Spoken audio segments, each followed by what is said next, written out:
Mega operativo en la zona 18 da con el jefe de la pandilla 18 en la colonia Atlántida. Otros líderes mareros también son capturados. Conozca en nuestro programa a fondo al Movimiento Internacional de Educación Popular y Promoción Social.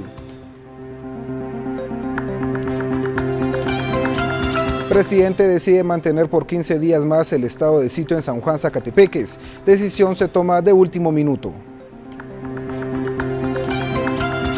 La desigualdad en Guatemala. ¿Quiénes son los principales afectados? De esto hablamos hoy en la conclusión de la semana de Panorama Político.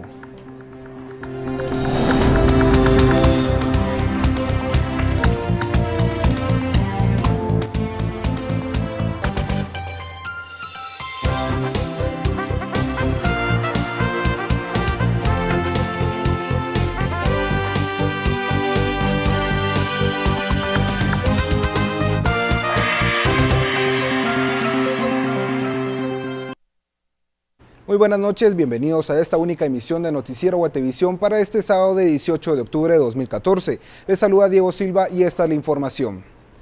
Una exhaustiva búsqueda de extorsionistas por parte de la Policía Nacional Civil y el Ministerio Público concluyó con 21 capturas en la zona 5 y 18 de la capital.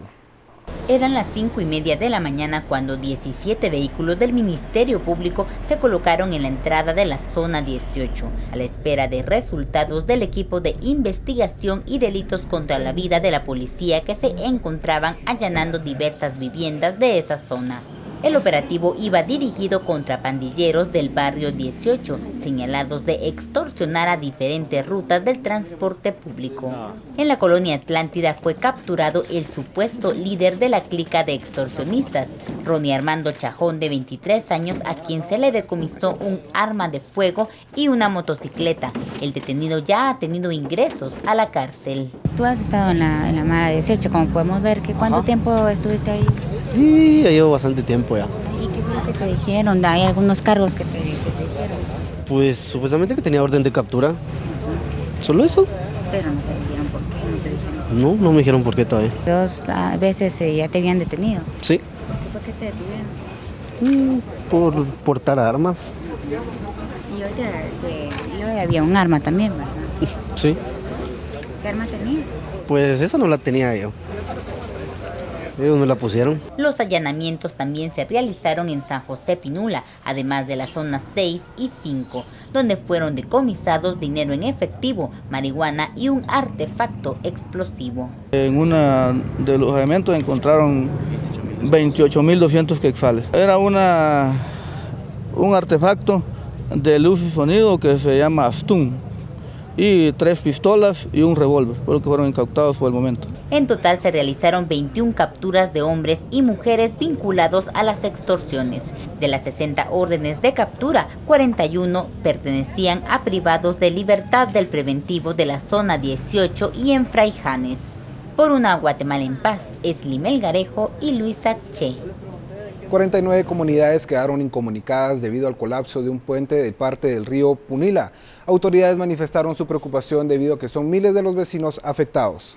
Desde la noche de ayer, las autoridades de la Policía Municipal de Tránsito no permitían el paso de personas, sino hasta hoy, debido a que temen que de un momento a otro la parte afectada del puente pueda derrumbarse. Que primeramente hoy aquí a las 5 de la tarde o 6 tenemos salida ya, primeramente Dios, pues el Puente Negro ya está jalando la madera para hacer el caminado sobre el Puente Negro, sobre los durmientes. Vamos a clavar el tablón en la tarde y ya hay paso primeramente Dios en la tarde. Ya vino un equipo a hacer las mediciones, a corroborar los daños y hace un momento me ha informado que ya están preparando un puente Bailey, que mientras, esperando en Dios que no lo necesitemos en otro lugar, pues lo van a colocar. Mientras tanto puede la municipalidad reparar este puente que ahorita ha sido tan dañado. Para dentro de 48 horas podría habilitarse en el sector un puente provisional para que los vehículos de los zacapanecos puedan transitar por el sector. Que nosotros los utilizamos para ir a vender a la majada y a colones de ahí.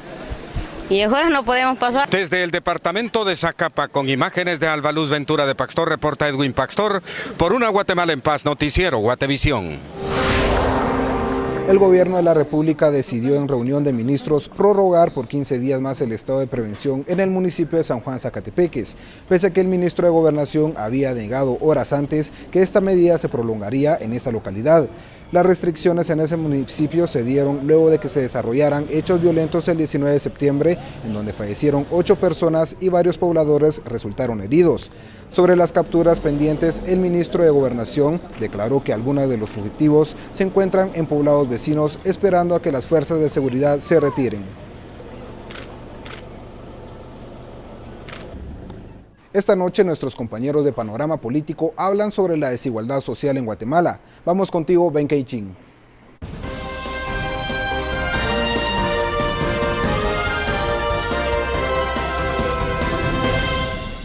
Bienvenidos a Panorama Político, un espacio creado para conversar sobre los trabajos periodísticos realizados por los integrantes de la redacción de Noticiero Guatevisión. Durante esta semana hablamos de la desigualdad. ¿Qué impacto tiene el crecimiento económico en la población? ¿Dónde quedan las oportunidades y la igualdad de competencia? Para hablar de ese tema tenemos con nosotros a los colegas periodistas Carolina Leverón, Miguel Zelay y Otto Ángel. Vamos a conversar con Miguel. Miguel, durante esta semana realizaste un trabajo de campo para ver la desigualdad en el terreno. ¿Qué nos puedes mencionar de eso y qué hay con el trabajo también histórico que realizaste y dónde se origina la desigualdad? Bueno, esto como todos sabemos viene a partir, es un dato histórico, viene desde 1498 con la conquista.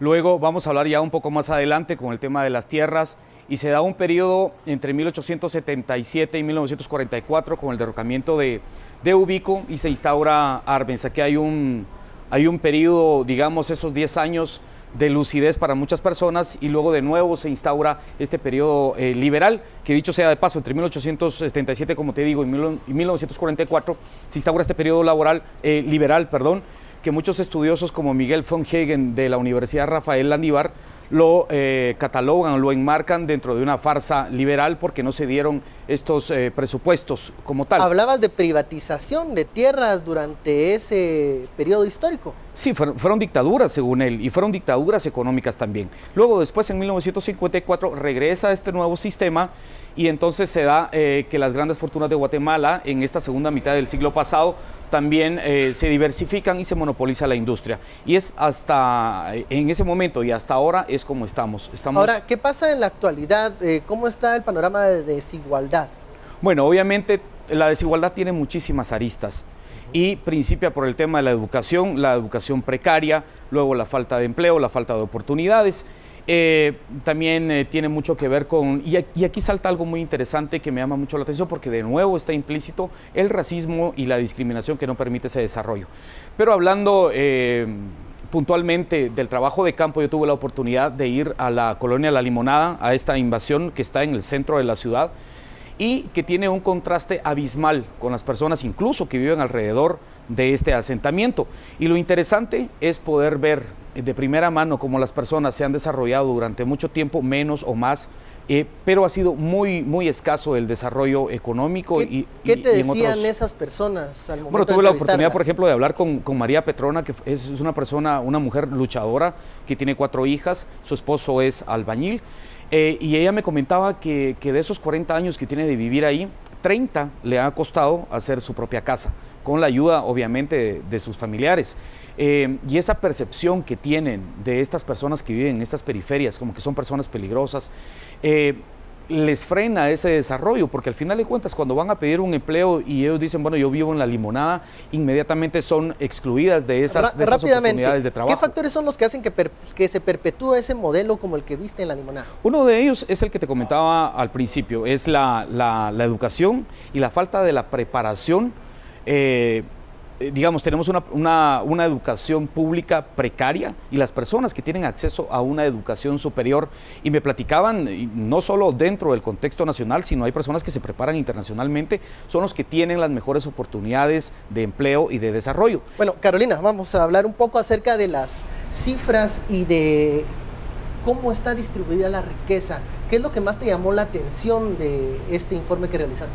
Para realizar este trabajo periodístico acudimos a las estadísticas y a la academia.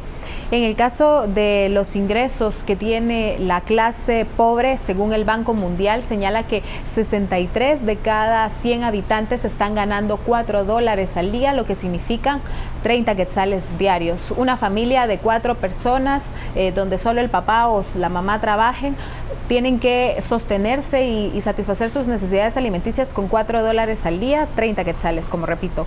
La clase vulnerable la posiciona el Banco Mundial, que los vulnerables no son pobres, pero tampoco es clase media. No, es la gente que no es pobre, pero que tiene unos ingresos que también, o los vamos a ver, son de 4 a $10 diarios, que son de entre 30 y 80 quetzales. La clase o la capa media que establece el Banco Mundial está ganando entre 10 a $50 al día, que son entre 80 y 300 quetzales.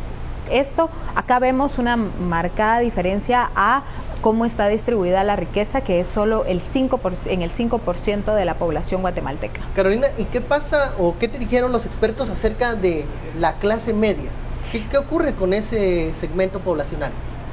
Sobre la clase media vemos, según las mismas estadísticas del Banco Mundial, que decrece conforme pasan los años. En los últimos 10 años ha ido decreciendo por diferentes factores como la falta de empleo, una carga fuerte tributaria sobre esta población que no percibe los suficientes ingresos para sostenerse, ¿verdad?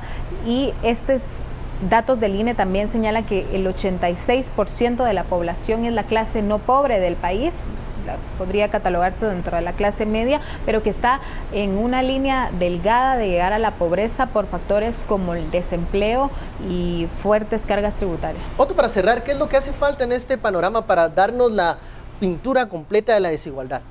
A ver, cuando nosotros nos embarcamos en la decisión de comenzar a hablar de la desigualdad, la primera pregunta es, pero ya habíamos hablado de pobreza, y en efecto es que el fenómeno de desigualdad no tiene que ver solo con pobres, sino entre la distancia que hay entre el más pobre y el más rico en este país, y ahí es donde los datos sorprenden. Existe un coeficiente que se llama coeficiente de Gini, que trata de medir entre esta persona más pobre y la persona más rica, que digamos hace una evaluación entre países. El problema en Guatemala es que del más pobre al más rico hay distancias demasiado grandes.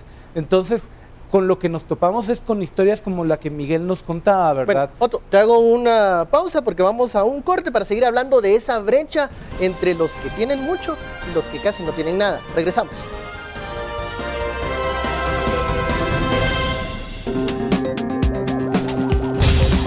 Pausa comercial, y cuando regresemos, nuestros compañeros siguen presentándonos las conclusiones de los reportajes especiales que presentamos esta semana.